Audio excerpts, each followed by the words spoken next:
मेरा बेटा सबसे अच्छा है, उसे ही राजा बनना चाहिए। कुछ बेटे अच्छे से नहीं संभाल पाए कि पिता और पुत्र के बीच एक असहज दूरी क्यों रहती है। इससे ऐसी चीज नहीं है कि दो मर्द एक साथ नहीं रह सकते। तो आपके पिता भगवान जैसे थे, वो दोनों एक दूसरे को पिता और बेटे के तौर पर पहचान भी नहीं सकते, क्योंकि अब वहाँ कोई पिता और बेटा नहीं है, बस उसी घर में दो मर्द हैं। तो आप 15-16 के हुए तो ये समस्या शुरू हुई, क्योंकि आप भी मर्द बनना चाहते हैं। और क्या ये जरूरी है कि हर पिता और हर बेटे के बीच किसी तरह की समस्या हो? आपके मुताबिक इस दूरी की बुनियादी वजह क्या है? मेरे लिए हमारे अस्तित्व के 3 स्तंभ हैं, फैमिली, फॉर्चून और फरिश्ता। मैं मानता हूं कि यही धर्म, भगवान और बाकी हर चीज का नतीजा है। सदगुरु, जब हम परिवार की बात करते हैं तो कुछ चीजों ने हमेशा मुझे हैरान किया है, और मैं आप जैसे प्रबुद्ध व्यक्ति से उनके जवाब चाहता हूँ या उनकी पुष्टि करना चाहता हूँ। जैसे मेरे अंदर हमेशा यह सवाल उठता है कि पिता और पुत्र के बीच एक असहज दूरी क्यों रहती है? उस रिश्ते में हमेशा समस्या क्यों रहती है? मुझे यकीन है यहाँ मौजूद लोगों में बहुतों ने अपने घरों में, अपने माहौल में इस भावना को महसूस किया। आपके मुताबिक इस दूरी की बुनियादी वजह क्या है? Because every generation makes the same mistake, which means they're not learning at all. क्योंकि हर पीढ़ी वही गलती करती है, जिसका मतलब है कि वो बिल्कुल नहीं सीख रहे हैं। जब हम फैमिली कहते हैं, आपको पता है इटली में फैमिली का मतलब अपराध होता है।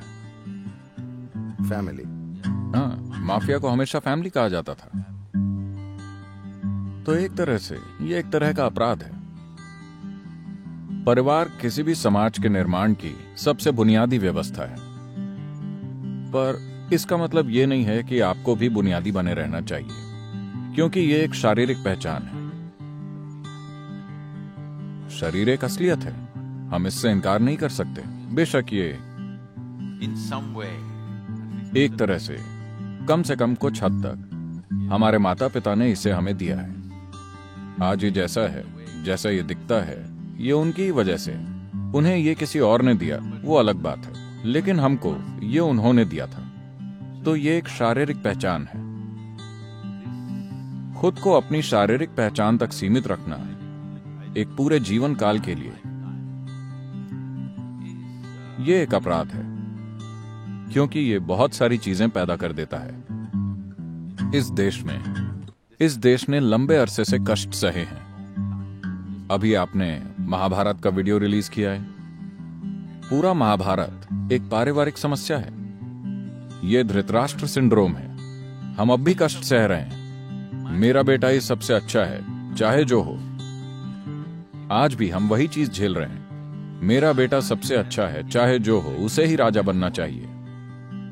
कुछ बेटे अच्छे से नहीं संभाल पाए, कुछ ने संभाला है।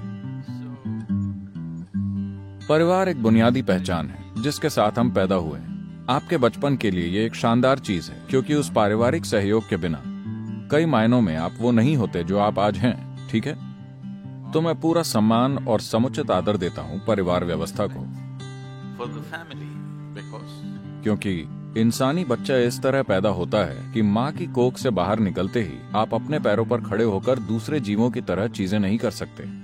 लंबा समय लगता है एक बच्चे को पूरा आदमी और बच्ची को पूरी औरत बनने में। ये एक लंबा समय है जहाँ एक परिवार का पालन पोषण सबसे महत्वपूर्ण होता है, इसमें कोई शक नहीं है। लेकिन आपको उस पहचान से बाहर निकलना होता है।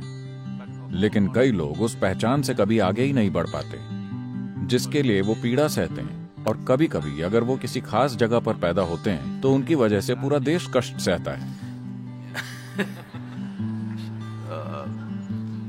आपको उससे बाहर निकलना चाहिए। एक बच्चे के तौर पर यह बहुत जरूरी है कि आपकी पहचान परिवार के साथ जुड़ी हो, लेकिन वयस्क होने पर आपसे उम्मीद की जाती है कि आप अपनी शारीरिक पहचान से ऊपर उठें, क्योंकि शरीर सबसे बुनियादी पहचान है। आपको उससे ऊपर उठना होगा। तो सवाल ये है कि क्या यह जरूरी है कि हर पिता और हर बेटे के बीच किसी तरह की समस्या हो? ये पिता और बेटे की बात नहीं है। दरअसल एक ही घर में दो मर्द रह रहे हैं। जब आप 8-10 साल के थे तो आपके पिता भगवान जैसे थे। जब आप 15-16 के हुए तो यह समस्या शुरू हुई, क्योंकि आप भी मर्द बनना चाहते हैं और वहां जगह काफी नहीं है। वो बड़ा मर्द बहुत सारी जगह घेरे हुए, और वो आदमी सोचता है ये मेरी जगह है, ये कौन है? वो दोनों एक दूसरे को पिता और बेटे के तौर पर पहचान भी नहीं सकते, क्योंकि अब वहां कोई पिता और बेटा नहीं है। बस उसी घर में दो मर्द हैं और जगह काफी नहीं है। ऐसा सिर्फ इंसानी परिवारों में ही नहीं होता। हर जीव, चाहे वो हाथी हो या भैंसा या जो भी हो, हर जीव के जीवन में ऐसा होता है कि कुछ ना कुछ टकराव होगा, और या तो छोटा जानवर झुंड से बाहर चला जाता है या बड़ा वाला बाहर चला जाता है। ऐसा हर जगह होता है, क्योंकि ये कोई पिता और बेटे के बीच की समस्या नहीं है। दो मर्द आपस में एक ही जगह को साझा करने की कोशिश कर रहे हैं, और उसी एक औरत को, जिसे एक माँ कहता है और दूसरा पत्नी।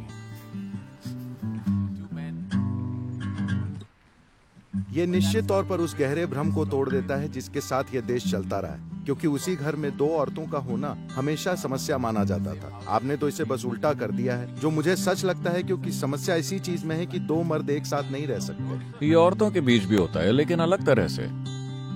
लेकिन अपने टकराव को छिपाने का औरतों का अपना तरीका होता है। वो इसे खास नारी सुलभ तरीके से करती हैं। आदमी इसे ज्यादा आमने सामने करेंगे। सींग से सींग लड़ाना मर्दों का तरीका है, औरतों का तरीका अलग होता है। वो अलग तरह से करेंगी, लेकिन टकराव होता है।